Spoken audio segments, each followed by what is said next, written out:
efforts where we basically uh, took our focus off self-reliance, we basically suffered. So all of those lessons, Alhamdulillah, now Pakistan is aiming to build the next generation of fighter aircraft. We are aiming to do that. And there's a lot of huge infrastructure. I'm not sure how many out of you have visited Canberra, where the whole center of this unbelievable. A country which can do that work, why does it fare so poorly in the field of technology penetration in society in general? So what Dr. Wu was pointing out, that even we can't make sense of why there's such a big delta.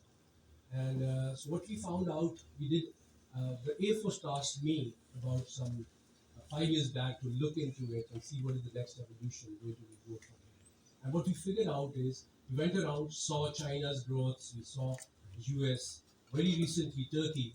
If you know what they've done in the last 20 years, it's mind-boggling.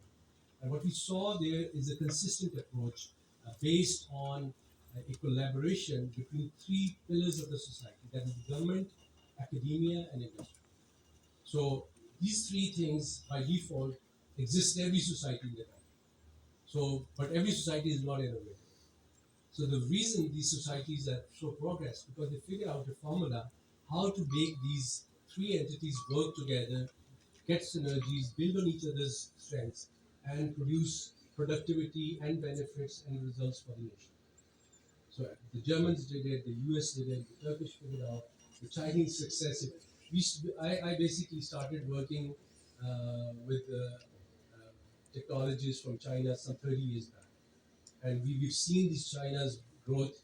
And initially, when we were given choices that we choose an American system or a Chinese system, we would immediately say, I want a Chinese American system, because they were well engineered, the documentation, the whole system that supported them was very, very well.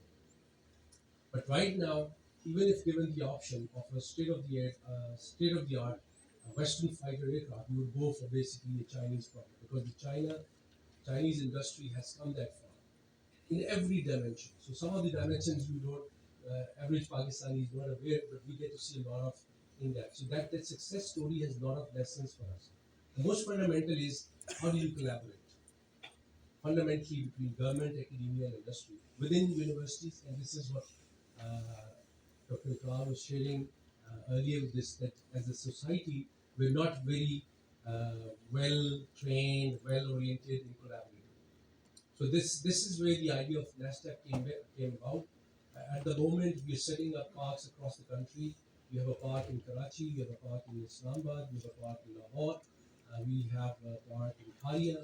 There are about 10, 15 different parks coming up, with the brain center being in Kabul. And these parks, although they are being called Aerospace Science and Technology Park, you must realize that the nature of technology has basically changed. So it's basically all dual use. So whatever we are using for radar sensing, my project is also building a ground penetrating radar. So using the expertise, you'd be happy to know that all the radars that we have, there's certain, I don't know if you watched 23rd March parade, we actually demonstrated our first 3D radar during the parade. Totally homegrown, totally dependent, everything independent.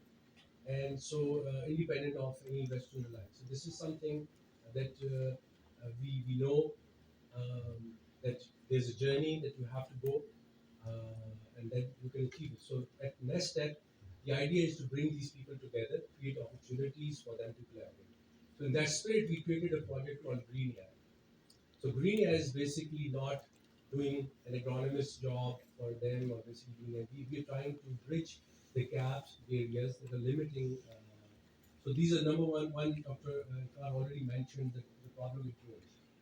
The drones, as you know, is Pakistan's necessity to have imaging in the air, because we can't